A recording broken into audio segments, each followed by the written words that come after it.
বাংলাদেশ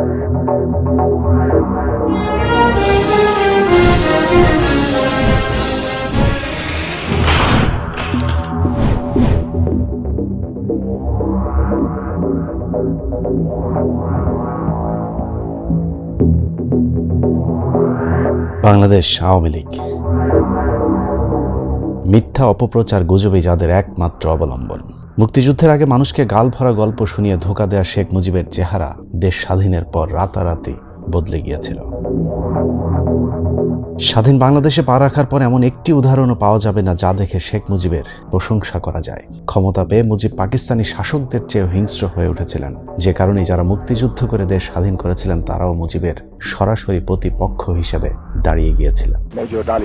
শেখ মুজিবের পুরো পরিবারকে হত্যার পর যিনি বাংলাদেশ বেতারে গিয়ে ঘোষণা দিয়েছিলেন, সেই মেজর ডালিমও একজন বীর উত্তম খেতাবপ্রাপ্ত দেশপ্রেমিক সাহসী মুক্তিযোদ্ধা। জাতি আজীবন মেজর ডালিমকে শ্রদ্ধা ভরে স্মরণ করবে। হাতে গোনা কিছু মানুষের কাছে একথা শুনতে হয়তো খুব খারাপ লাগবে, কিন্তু এমন একজন মুক্তিযোদ্ধাও কি ছিল যে কিনা স্বাধীনতা পরবর্তী মুজিবকে সমর্থন দিয়েছিলেন? একজনও না। সকলে স্তম্ভিত হয়ে গিয়েছিলেন মুজিব আর তার পরিবারের লুটপাট আর দুঃশাসনে। সকলে অনুশোচনা করেছেন, কি পেলাম জীবন বাজি রেখে যুদ্ধ করে।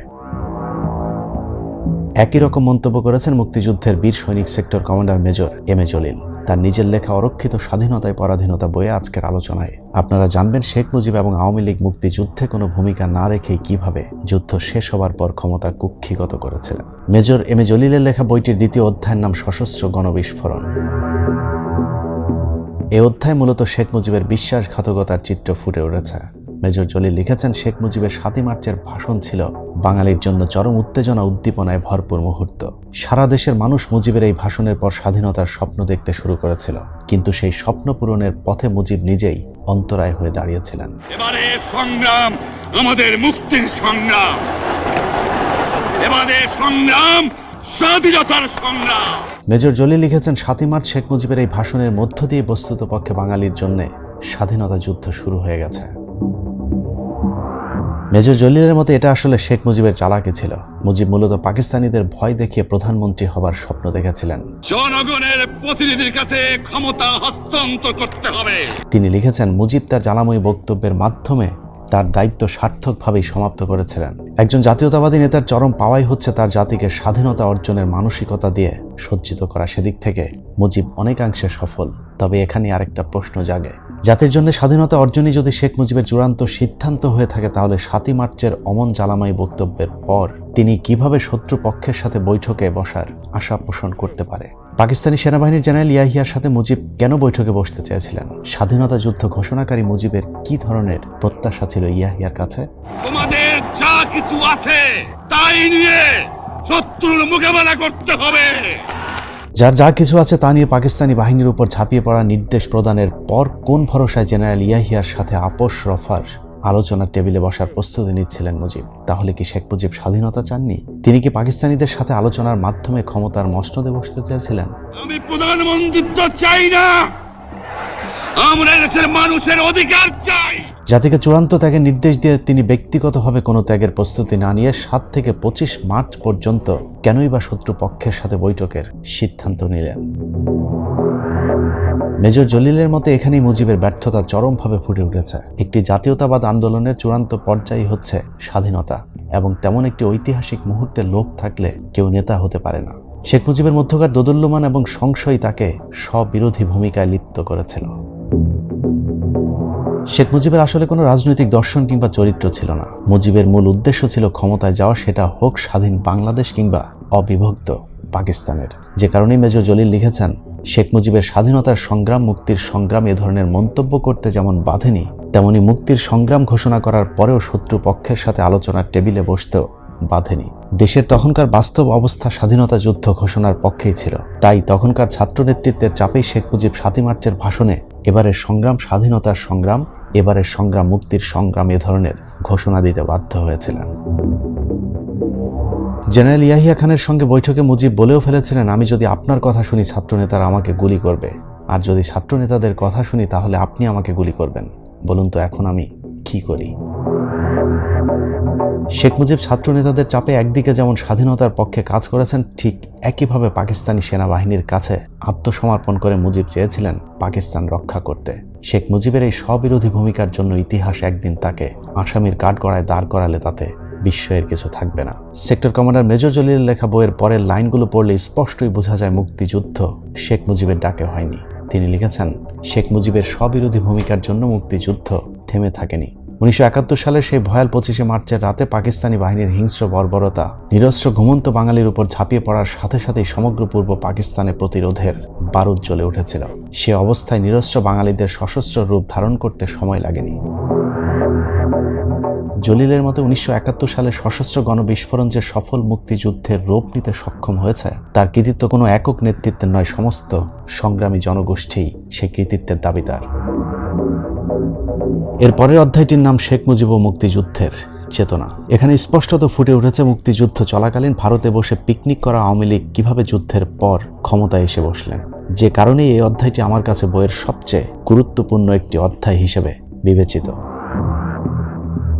এই অধ্যায় মূলত তিনি বোঝাতে চেয়েছেন মুক্তিযুদ্ধের চেতনা বিক্রি করে খাওয়া আওয়ামী লীগের আসলে মুক্তিযুদ্ধের চেতনা বলে কিছুই ছিল না। এমনকি মুক্তিযুদ্ধ শুরুর ব্যাপারে ন্যূনতম কোনো প্রস্তুতি ছিল না শেখ মুজিব কিংবা তার দলের প্রথম সারির অন্য নেতাদের মধ্যে।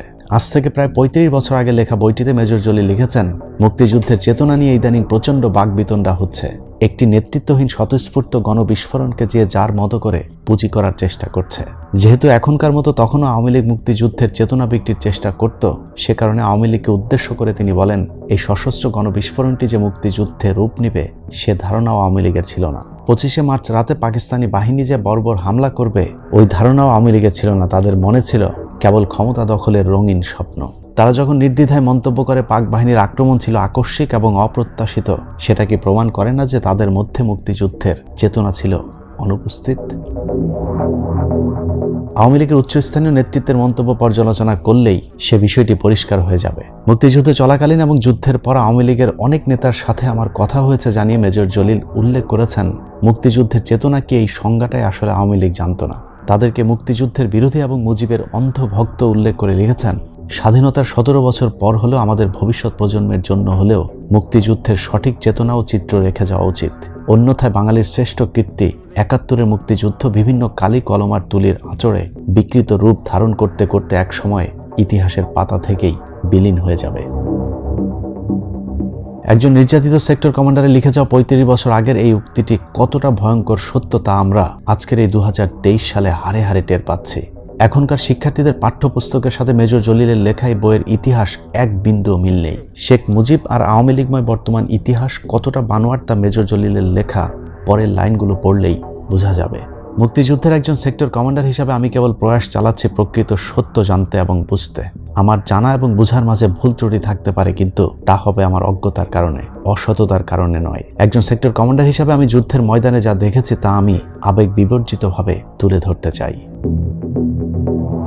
মুক্তিযুদ্ধের কোনো সুনির্দিষ্ট চেতনা ছিল না বলে যারা মন্তব্য করেন তারা হয়তো মুক্তিযুদ্ধের বিরোধী শক্তি, অথবা যারা প্রাণ বাঁচানোর তাগিদে কিংবা সুবিধা লাভের আশায় নামকা ওয়াস্তে যুদ্ধে অংশ নিয়েছিলেন, অথবা যারা অনুপ্রবেশকারী হিসাবে যুদ্ধে যোগ দিয়েছিলেন। মুক্তিযুদ্ধের চেতনার সুনির্দিষ্ট কোনো রূপ ছিল না তা নয়, তবে সে চেতনা সীমাবদ্ধ ছিল তৎকালীন ছাত্র সমাজের সর্বাধিক ক্ষুদ্র একটি অংশের মাঝে। এই অংশটির চিন্তা চেতনায় সশস্ত্র সংগ্রামের মাধ্যমে পূর্ব পাকিস্তানি চক্র থেকে মুক্ত করে এই অঞ্চলকে স্বাধীন সার্বভৌম রাষ্ট্র হিসাবে গড়ে তোলার স্বপ্ন ছিল। এর বাইরে সমাজতান্ত্রিক রাষ্ট্র হিসাবে গড়ে তুলতে যারা যুদ্ধে অংশ নিয়েছিলেন তাদের মধ্যে গতানুগতিক দেশপ্রেম থাকলেও উপরোক্ত চেতনা ছিল না। এছাড়া দেশপ্রেমিক সেনাবাহিনী, পুলিশ, ইপিআর, আনসার এদের ক্ষেত্রেও একই কথা প্রযোজ্য। এদের মধ্যে অনেকে যুদ্ধে অংশগ্রহণ করেছিলেন প্রাণ বাঁচানোর তাগিদে। কেউ কেউ সুবিধা অর্জনের লোভ লালসায়, কেউ করেছে পদ যশ অর্জনের সুবিধা হিসেবে। এ সকল ক্ষেত্রে দেশপ্রেম, নিষ্ঠা ও সততার তীব্র তারতম্য ছিল। কারণ মুক্তিযুদ্ধে অংশগ্রহণ করেও যারা যুদ্ধ চলাকালীন এবং যুদ্ধ পরবর্তী সময়ে চুরি, ডাকাতি, ধর্ষণ, লুটপাট করেছে তাদের কাছে মুক্তিযুদ্ধের চেতনা যে অনুপস্থিত ছিল তার কোনো সন্দেহ নেই। তবে তাদের মাঝে মুজিব প্রেম ছিল, মুক্তিযুদ্ধের আদর্শ কিংবা চেতনাবোধ ছিল না। মুজিবের প্রতি অন্ধ আবেগের কারণেই তারা পরবর্তীতে বাড়াবাড়ি করেছে, যা এখনো করছে। মুক্তিযুদ্ধ চলাকালীন মুক্তিযুদ্ধের সেই সুনির্দিষ্ট চেতনার ধারাবাহিক বিকাশ ঘটানো সম্ভব হয়নি বলেই অধিকাংশ মুক্তিযোদ্ধাই জানত না কোন উদ্দেশ্যে তারা পাকিস্তানি বাহিনীর বিরুদ্ধে রক্তক্ষয়ী যুদ্ধে অবতীর্ণ হয়েছিল। তারা কেবল জানতো পাকিস্তানি বাহিনী সহ সকল অবাঙালিদের পূর্ব পাকিস্তান থেকে তাড়াতে হবে, কিন্তু জানতো না কেবল অস্থানীয় শাসক গোষ্ঠীকে বিতাড়িত করলেই দেশ স্বাধীন হয় না। অস্থানীয় শোষকের জায়গাটি যে স্থানীয় শোষক ও সম্পদ লোভীদের দ্বারা দ্রুত পূরণ হয়ে যেতে পারে, এই চিন্তাটি সাধারণ মুক্তিযোদ্ধাদের চিন্তার বাইরে ছিল। যে কারণে স্বাধীনতার পর তারা প্রত্যক্ষ করল আওয়ামী লীগ ও তার অঙ্গ সংগঠনগুলোর মধ্যে ক্ষমতা ও সম্পদ ভাগাভাগি এবং লুটপাটের দৃশ্য এবং মহড়া। তারা যখন প্রত্যক্ষ করল স্বাধীনতা কেবল শাসক আওয়ামী লীগের জন্যই ভোগ এনেছে, তাদের জন্য নয়, তখন তারা তাড়াতাড়ি আওয়ামী লীগ থেকে মুখ ফিরিয়ে নিয়েছে। এদেশের হিন্দু সম্প্রদায় যারা আওয়ামী লীগের ঘোর সমর্থক ছিল, তারা দেশে প্রত্যাবর্তন করে যখন দেখল আওয়ামী লীগ তাদের ভিটে ভূমি শত্রু সম্পত্তির নামে দখল করে নিচ্ছে, তখন আওয়ামী লীগ সম্পর্কে তাদের মোহভঙ্গ হলো। বেকার ছাত্র যুবক যখন দেখল স্বাধীনতা তাদের যোগ্য স্থান কিংবা কর্মসংস্থান করতে ব্যর্থ হয়েছে, শিক্ষক যখন দেখল স্বাধীনতা তার মান মর্যাদা রক্ষা করতে ব্যর্থ হচ্ছে, বুদ্ধিজীবীরা যখন দেখল সমাজে তাদের মূল্য নেই, এবং সেনাবাহিনী যখন দেখল স্বাধীনতা তাদের গৌরব অক্ষুণ্ণ রাখতে সক্ষম হচ্ছে না, তখন কেবল তারা নিজ মানসিকতা দিয়ে মুক্তিযুদ্ধের ব্যাখ্যা প্রদান করা শুরু করলো। এ দোষ বা ব্যর্থতা তাদের নয়, তার জন্য দায়ী সমাজের সেই সচেতন অংশ যারা যুদ্ধের সময় ব্যাপক জনগোষ্ঠী এবং মুক্তিযুদ্ধে অংশগ্রহণকারীদের কাছে মুক্তিযুদ্ধের ওই চেতনা উপস্থাপন করতে অপারগ হয়েছিল। মুক্তিযুদ্ধের জনক হিসেবে পরিচিত মরহুম জনাব শেখ মুজিব মুক্তিযুদ্ধের চেতনা সম্পর্কে অবগত থাকলেও তিনি পরিপূর্ণভাবে বিশ্বাসী ছিলেন না বলেই ক্ষমতা লাভের পর তার মধ্যে পরিলক্ষিত হয়েছে মারাত্মক দ্বন্দ্ব এবং অস্থিরতা, যার ফলে তিনি কখনো রাষ্ট্রপতি আবার কখনো দায়িত্ব নিয়েছেন প্রধানমন্ত্রী। আওয়ামী লীগের শীর্ষস্থানীয় নেতৃত্বের মধ্যেও তদ্রূপ পরিলক্ষিত হয়েছে দোদুল্যমান এবং সীমাহীন ক্ষমতার সম্পদ লোভের মোহ। তারা সকলেই কেবল ক্ষমতার শখ মিটিয়েছে, কারণ মুক্তিযুদ্ধ তাদের কাছে ছিল কেবল ক্ষমতা লাভের হাতিয়ার মাত্র, চেতনার উৎস নয়। এভাবে শেখ মুজিব এবং আওয়ামী লীগ সম্পর্কে নানা বর্ণনা করে গেছেন একজন সেক্টর কমান্ডার। এবার বিশ্বাস করা না করা একান্তই যার যার ব্যক্তিগত ব্যাপার। তবে আমি ব্যক্তিগতভাবে পাকিস্তানে বসে ডক্টর কামালের শ্বশুরবাড়িতে হানিমুন করা শেখ মুজিব আর নিয়মিত ভারতের বিভিন্ন নিষিদ্ধ পল্লীতে যাওয়া আওয়ামী লীগ নেতাদের বিদেশে বসে মুক্তিযুদ্ধ করার চেয়ে রণাঙ্গনে যুদ্ধ করা মেজর জলিলের কথার প্রতি বেশি আস্থা রাখছি। আর ইতিহাস বিকৃতকারী আওয়ামী লীগ আগেও মুক্তিযুদ্ধের নামে ধান্দাবাজি করেছে, এখনো করছে। এটাই আসলে আওয়ামী লীগ। আল্লাহ হাফেজ। Well, I disagree with Mr. Nehru more than 100% today. আজ বাংলার শিশুদিন আর নাই। আমাদের সংগ্রাম চলবেই চলবে। Ziaur Rahman, do hereby declare independence of Bangladesh. জনগণের প্রতিনিধির কাছে ক্ষমতা হস্তান্তর করতে হবে। You mean independent?